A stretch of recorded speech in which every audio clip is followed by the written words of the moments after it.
So, Marvel's Spider-Man 2, am I right? It's a game that's been out for like a month now, and I'm just now getting around to talking about it. Now, me personally, I'm against the idea of pre-ordering games. However, I would be lying to you if I said that I didn't have this game pre-ordered as soon as the pre-order launched. So I got the first game for Christmas the same year that it came out. My brother got it for me, and I played that game like religiously. I finished it in like a weekend. And then I got Miles Morales like directly after I got my PS5. So I was really looking forward to this game because I played the other two and I absolutely loved them. Despite the fact that I think that this new game has a lot of glaring issues, I am super excited at the fact that I got to play it like on release date. So this is going to be my honest, slightly spoiler-free review of Spider-Man 2. So I'm going to start the review by the non-spoiler content, and then I'm going to end with like the spoiler stuff, so about like the story itself. But first I'm going to start with like the general gameplay. In my opinion, the combat in this game was pretty mid. It was basically like the same combat system that we got for like the past two games. They didn't change too much of it, which like get that. If it's not broken, don't fix it. But like the only real change that they did do was the change to the gadget system and the ability system, which I think was a wonderful change and it really helped smooth out the gameplay. Hey, Cassidy from the future here. So I'm gonna be popping in and out when I fuck up some of the things in the video. So I'm gonna start by saying, first of all, they didn't improve the ability system, they added the ability system, and they improved the gadget system. So that was my first little like fuck up. Sorry. Back to the video. So now instead of having to stop like mid-combat to pick out a new gadget to use, you just press like a simple button and basically it helps smooth out the gameplay. So it's not like stopping and starting every couple of seconds to use a different gadget to better fit the situation that you find yourself in. And I guess the complaint that I do have is the fact that the combat just doesn't feel as new as compared to the first game. I think like the side missions and the random crimes that happen around the city just get really repetitive after a while, and I found myself just not stopping and helping anybody after finishing the game. Like I finished the game and I just like put the game down and I was like, that was good. Glad that happened. Hey, Future Cassidy again. That was a fucking lie. Now, with that being said, Miles' combat is so much better than Peter's. Miles' abilities are just so much more fun to play with than Peter's are. And I personally see this as a problem, but I'll get more into that like during the spoiler section. However, once Peter gets the symbiote suit, his gameplay becomes astronomically more fun. Without the symbiote suit, he has the arms from the armored spider suit and they suck so goddamn much. Especially if you're not using a suit like that has arms. Then the arms come out of fucking nowhere and it looks like ass. Future Cassidy, this wasn't a fuck up. The wording was just weird. I mean to say, like, if you're not using a suit that has the arms attached to it, like the Iron Spider suits, then it just comes out of nowhere and it looks weird. Overall, I thought the combat was pretty good. There wasn't much of a change from the other two games, but also the changes that we did get really helped make the gameplay so much better. So, I guess, like, improvement. So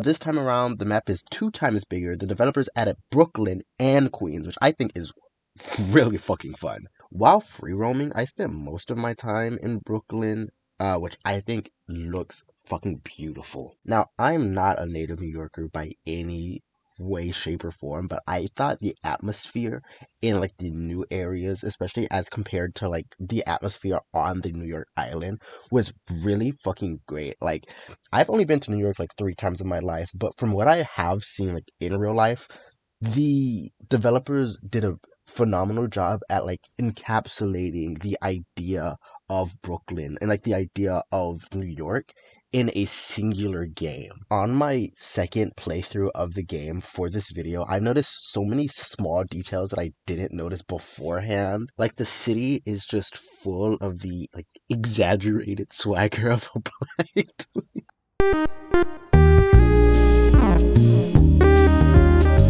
I also like the fact that for the first like quarter of the game, some of the map is covered in sand due to the Sandman attack. I think it adds a layer of realism that most games probably wouldn't have. I think that it's hard to translate any real life place into a video game, but I think the developers did a wonderful job at encapsulating the spirit of New York in this game and also in the first two games as well. Now, when it comes to the swinging, this game is much better since it doesn't have to run on a PS4. And because of that, like you get like the momentum carries a lot more. And I know that a couple of people had some reservations about the web wings, but I feel like they were perfectly fine in this game. Because of the fact that the game runs a lot faster and the momentum is faster, the web wings really help, especially in places like Brooklyn and Queens where there aren't as many big buildings as in New York City. And they also pair perfectly with the new additions of the wind tunnels and the slingshots that are placed throughout the entire map. Despite the fact that I barely found myself using either of those things, paired with the web wings, they combine create a pretty fast way of getting around the city. Side missions and replayability. The side missions were alright. To be fair, I only remember one side mission from the first game, and that's the Tombstone mission. And I don't even think that Miles Morales had side missions in it. The Sandman side missions were so sad, especially since the Sandman boss fight is like one of the best in the game. The many Sandmen that you fight throughout the side missions are like the tutorial bosses, and it feels odd being like 15 hours into the game and still fighting like the tutorial villains. The fire cultists were really fun actually. I found myself really enjoying fighting side by side with Wraith, especially since Yuri was one of my favorite characters from the first game. And the whole thing ending with the cult leader revealing that he is Cletus Cassidy and him like picking up the symbiote that turns red. I would be so honest with you, I would be lying if I didn't say I screamed like a little girl when I saw that because Carnage is one of my favorite like Spider-Man villains. But going from one of my favorite Spider-Man villains to my favorite Spider-Man villain, the Mysterio side missions were so good. They were the best part of this game, hands down. They were kind of like in the same vein as a Taskmaster missions from the first game, but I actually enjoy doing these ones. And the boss fight with Mysterio at the end of these missions perfectly encapsulates why Mysterio is one of like my favorite Spider-Man villains, and why this was my favorite boss fight in the entire game. When you have a place to go, what do you wear? You wear a suit. The suits were all pretty cool, despite the fact that I didn't find myself cycling through them like I did with the other two games. I like Miles' suits a lot more than I like Peter's. However, the Arachnite suit that Peter has is one of my favorite. Actually, no, scratch that. Is my favorite in the game. Despite that, I think a lot of the new suits are mid, especially like the ones that you get from the side missions. Now, Miles is like Venom one where he has like the cape and he looks like Spawn. I think that one's pretty cool. But like the other ones that Miles gets from his side missions are like mid as hell. Except for the Puerto Rican one. I like the Puerto Rican one. I think that one's cute. Hey, Future Cassidy back at it again with some further clarification. Miles only gets 3 suits from side quest. He gets the one that kind of looks like Spawn, he gets the Harlem Renaissance one, and he gets the Puerto Rican one. And not counting the Hunter one, since both Miles and Peter gets that. Yeah, there isn't a huge range to pull from, so that really means fucking nothing. The story. Now, I really did enjoy the story of this game. However, I did have a couple of really big issues with it. I'm gonna start by saying I did not like any of the missions where Peter isn't Spider-Man. I feel like they really dragged down the pacing of the game, and I didn't remember how many of them were until I started playing it for the second time, and I was hit with like 2 of the longest, most boring missions that have like ever been put to video games. Yes, even more boring than like the hour mission in God of War Ragnarok where Atreus flirts with a girl. Like, I get that MJ and Peter haven't seen Harry in like 2 years. However, it sucks just how like fucking boring these missions are. Like, it makes me not want to care about Harry or their relationship. And I think Harry as like a character is amazing in this game. However, I just like don't care when you're making me walk around a school as a fucking 15-year-old. Bitch, I came here to play as Spider-Man. I don't want to be 15 years old sneaking into a school. I did that shit for like a whole ass year. Like, I don't need to be reliving my trauma, Insomniac. I think all the characters were written pretty good. I think whoever wrote the jokes for Spider-Man, for like Peter, was like, a bitch got paid, because holy shit were some of those jokes bad. Stay positive. Do you honestly think you're fucking funny? I don't necessarily think that like MJ and Peter liked each other all that much. Like, they just seemed so weird and forced in the way they spoke to each other. However, the worst character in this entire game, like by far, is Miles. Doc, Peter gets like the spider, like the symbiote suit, and he's like saving his friend's life, and he has all this cool shit to do. And like throughout the entire like 20 hours of this game, Miles has like a college essay to write. And he's like a little sad that Martin Lee got out of jail. Like, that's his entire character. And like, sure, he resolves his like trauma with Martin Lee, but like halfway through they just forget about the college essay, and Miles is just kind of like extra. Like, he's an actual afterthought in the entirety of this game. And that sucks because in this game, I think Miles is so much more fun to play with than Peter when he doesn't have the symbiote suit. But then again, I guess Peter does have the symbiote suit for like half of the game. Okay, yeah, I'll concede. No, actually, I won't concede. Fuck you. This is a 2 Spider-Man game. But like, Miles is just kind of like there, and Peter's the real Spider-Man. Hey, Future Cassidy here. I forgot to explain that Miles saves Peter's life. So, he does do something, even if it's one fucking thing throughout the entirety of the... He saves Peter's life. Alright, gamers, I have some bad news. MJ missions are back.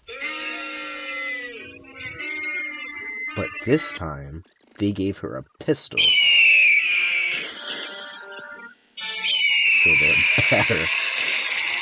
Honestly, I don't think the MJ missions suck as much as they did last time, but they still aren't that fun. I have an easy fix that'll solve a couple of problems, since a lot of people didn't like this stuff all that much in this game, and people don't think it's realistic that MJ would be able to defeat hordes of, hunters, which, honestly, rightfully so. If you're going to force us to do stealth missions, why not give those missions to Miles? It will give Miles so much more to do, and due to his invisibility, the stealth sections would be way easier. Also, it would be far more believable that Miles would be able to beat, hordes of hunters and not MJ, who is a reporter. Speaking of hunters, how about Kraven? Kraven the Hunter was in this game. Yeah. He was pretty good. Honestly, I think Kraven is a great villain. I like the fact that in their first interaction, he almost kills Peter. Like, it makes him legitimately threatening. Well, actually, he's legitimately threatening beforehand, since he does kill, like, the Scorpion, like, immediately. So, like, that is wonderful, and, like, throughout, and it doesn't go away. Like, throughout the entire game, Kraven is, like, legitimately a threat, even after he dies, I would say, because his hunters are still there, which is one of the only big complaints that I have about Kraven. I don't like the fact that Kraven pulls up with like hundreds of hunters. I would like it more if he was kind of like Taskmaster from the first game, where he like stalks you for a while before like attempting to kill you, but then you like beat him, so he like goes home and like does it a couple more times before he actually does die. Like, I think that would fit the character way more than having like the hundreds of bodyguards. I guess, like, I get it though, because this is a game and you have to have other conflict than just the main story, but that's just like a little nitpick that I have for Kraven. Also, this could just be me, but the boss fights in this game were hella mid, especially when you compare them to like the boss fights from the first game. Like, the Vulture Electro fight can solo every fight in this game, maybe except for like the Mysterio one and like the Sandman one at like the beginning of the game. The boss fights all take place in like a dome area, which I think kneecaps like half of what makes Spider-Man special, which is the fact that he can like swing around like on webs, because you can't really do that in these little areas that they give you to fight the boss. And I mean, like, every last one of them. Like, the only exception is Venom, and that's because Venom, like the Venom boss fight takes place in like 3 different domes. that you can barely swing around in. Like, it's every last one of them except for that one, to be honest. Only ones that like make sense to actually be in these domes are like the one where Miles fights Mr. Electric because, you know, they're in an arena surrounded by like Kraven's bodyguards, and the one where Peter fights Kraven because they're in the same arena.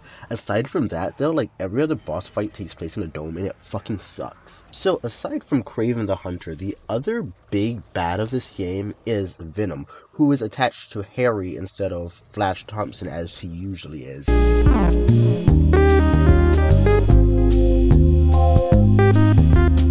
And I think Harry is a really good Venom in this game. Harry is an amazing emotional crutch throughout the duration of this game. I feel kind of like bad for him because the only thing that's keeping him alive wants to be with his best friend who refuses to give it back to him. The scene where Harry becomes Venom is almost like heartbreaking to me because it's like put in the context of Harry not fighting for the suit but fighting for his fucking life, and Peter saying, "I can't give this to you." Like, whether you look at it from Harry's perspective, who is fighting for his life, or whether you look at it from Peter's perspective, who is trying to save his friend from whatever emotional torment that the symbiote is going to put him through, it's just a completely heartbreaking scene that ends with one of the best like character reveals that I've seen in like video games in general. Tony Todd as Venom makes me so happy. Venom is great per usual, and Tony Todd is on his motherfucking shit in this game. Hearing him sensually whisper to kill Kraven in my ear makes me so happy in ways that I cannot describe on YouTube, because this video will be taken down, age restricted, I'll get kicked off a platform, and every other bad fucking thing that could happen. Speaking of voice acting, Yuri Lowenthal is amazing throughout the majority of this game. However, when he's trying to sound aggressive, he kind of sounds like MatPat if he was yelling.